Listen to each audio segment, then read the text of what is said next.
Hi, welcome to Cyber Guardian. This video is about explaining or showing you how you can answer SOC practical interview questions. So let's get started. You might be shown a screen like this, which is your security, information, and event management dashboard. You might be asked, between these alerts, which should you prioritize first? So here we've got two high alerts, we've got two medium alerts, and then we've got one low alert. Of course, we need to prioritize the high alert first, and that is due to its severity status. This is where it gets interesting. We've now got two high alerts. Which should you pick first between these two alerts? You might be asked this question. You can simply say, hold on, let me view the full details of these two I alerts. And based on the entity, I can already prioritize if I should pick this one first or if I should pick this one first. So you can simply check this, you can view full details. So here we've got mass download by a single user, we've got user assigned a new privileged role, and multiple failed user logon attempts to an app. If we view the second I alert, so here we've got Phantom Act 2 was detected during a scheduled scan, CVE ransomware was detected, web shell high severity malware was detected, backdoor. So this is probably a device has been compromised through malware. We can also see an attempt to disable Microsoft Defender antivirus. This looks more dangerous, I would say. And I think this requires more attention and more more priority, because if we compare this and this together, this is a mass download by a single user. If you look at the entity, it's Microsoft Teams, simply probably a user trying to download a SharePoint file from Microsoft OneDrive, or is trying to download a folder. These are sometimes a day-to-day activity that occurs within an organization. Although it says mass download by a single user, it could be maybe 30 files in a SharePoint folder, and then the user just downloaded it. And then if we compare it to this one, which simply looks like a ransomware activity, here we can see different types of malwares were prevented, were blocked, attempts to restrict admin mode, Windows Digest configuration changes, Microsoft Defender antivirus tampering. This is probably, it could even be a successful ransomware. So we don't want to take any chances. So next thing you can say is you're going to select this incident first. And I think that's a very correct answer. Next thing is you can tell them, okay, I'm going to prioritize this incident on my name, and then I would change the severity status to active. That's a good one. Next, they might ask you, okay, what are you going to do next? Now that you've picked this incident, or you prioritize this incident first, you've set the status to active, you put it on your name. Can you just give us a brief walkthrough? What are you going to do next? Another thing you can say is that, okay, now I am going to do a deep dive investigation in the Microsoft Defender portal. So you can click right here, and they might be like, okay, nice, that's good. Next question. Can you explain this graph for us, or just give us a simple illustration? You can say to them, this is the device that is being compromised. This is the user of this device. Three processes are being affected by this incident. 32 files is involved, which could be malicious files that this user downloaded on the device. And this is probably, or this is a registry, you could say, because here doesn't, it's not a file, it's not a process, so it is a registry. So you see that? You can just explain this graph in a very simple term. And they might ask you, okay, could you explain the process tree of this incident? So they might pick one randomly and then they might ask you to explain a process tree. You can click on this and then you can just scroll down and explain this process tree to them. So here you've got userinit.exe, you've got explorer.exe, and then you've got PowerShell.exe.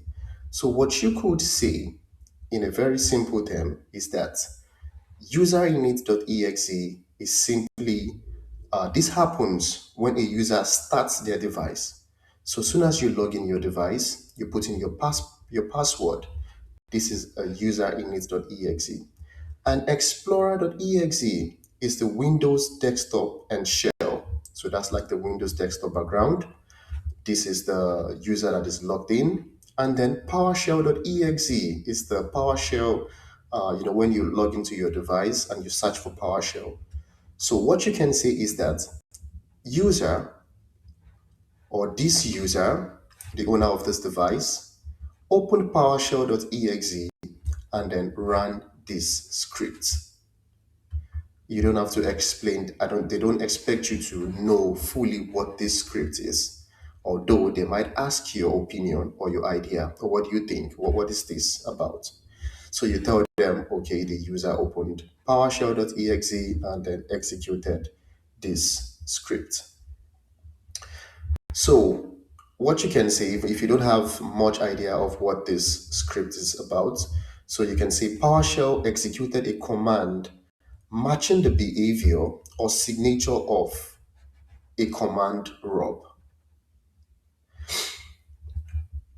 You don't need to explain more, or you can, or you what you could also say is that this script here is calling on GitHub, or it is being hosted on GitHub, and then soon as the user open PowerShell.exe and type in this command to pull probably a malware or a hosted file on the GitHub server or the GitHub website.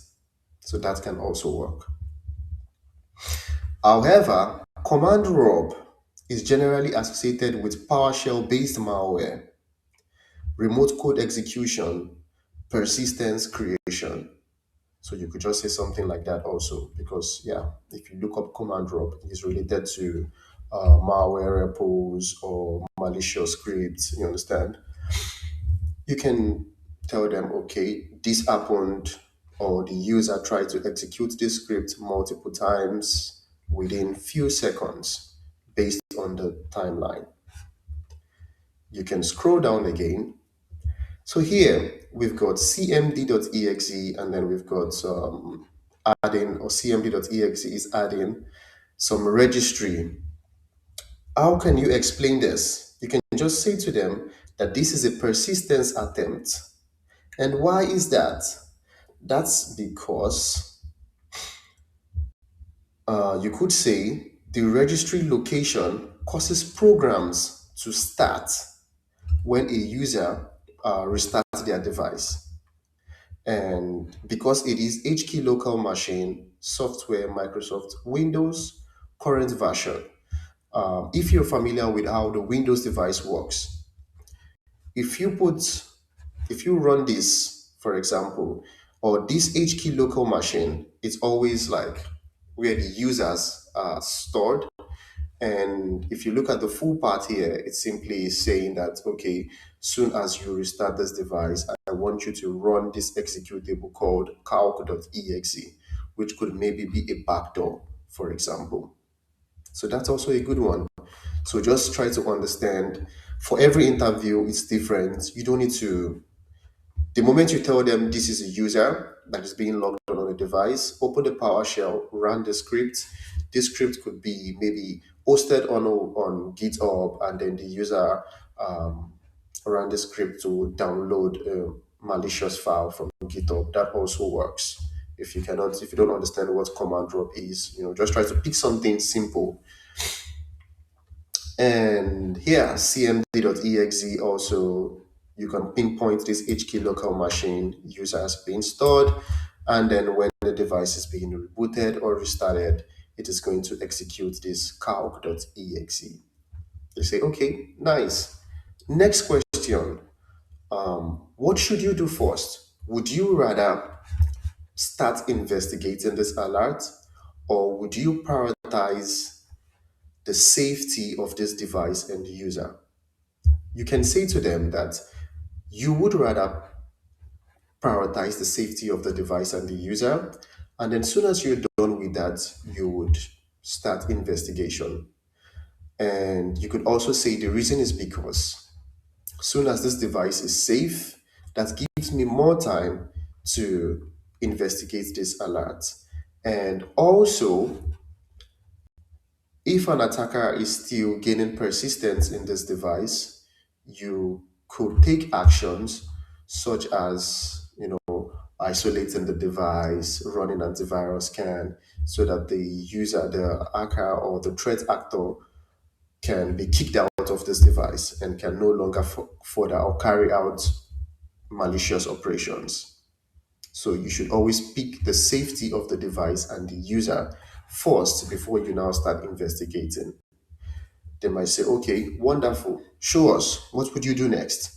So you can simply say, this is an asset here. This device here is an asset. And what I would do is that I am going to isolate this device. And that would simply kick out or stop any network activity on that device. So you can just put in test here and then you can confirm. So now that the device is being isolated, it gives you way more time, it gives you more comfortability to do your investigation. And next thing you can also say is that I just want to run an antivirus scan. I'm going to do a full scan. They might ask you, why are you doing a full scan? Defender already detected this, right? You could say that there are actually some malicious file in the device which was not detected at the time this alert was triggered. Running a full scan now gives you the opportunity to find some malicious files or malicious scripts, payloads that was not detected initially. So you can say test and then you confirm. They'll be like, okay, that's good. Anything else you're going to do before you start your full investigation? You can also tell them that you are going to look at the evidence and response, you're going to look at the malicious files, and you can see the files that are not prevented. So these ones here are prevented by Microsoft. And what you can do is that you can start quarantine all those files here that have not been blocked or prevented. So by doing that, you are going to quarantine all these malicious files that are still existing inside that device. So that's another question that I might ask you, or that's what you can say. You understand? And they'll be like, okay, that's perfect. So here we see now the device is isolated. Um, Another thing you're also going to do, don't forget, is that you're going to disable this user account because we don't know if this malware also has an information stealer that also steals user login sessions, and then maybe the threat actor also logged in into this user account. You have no idea. Of course, this is a malware, it is related to device, but you never can tell. So one thing you want to do is that you also want to disable this user's account here. So which is good. And then you can tell them, now that I have taken care of this device, the device is out of the network, it is isolated, the user account is disabled. Next thing I can do is now that I can now start investigating, trying to find the point of entry. Is this a red teaming exercise? Because here we've not seen in the process tree, there is nothing like, user downloading anything via Edge browser. This looks like a known action. This is a user opening PowerShell and then executing a script. It looks like, yeah, you understand what I mean? Like it's not when you download something from Edge. You understand? If not, you would also see that in the process tree that the user downloaded an executable. So this could be a red teaming exercise, probably. So next thing you're going to say is yes, you want to find the point of entry, what happened, you understand? So if you keep scrolling down and then you keep looking at the process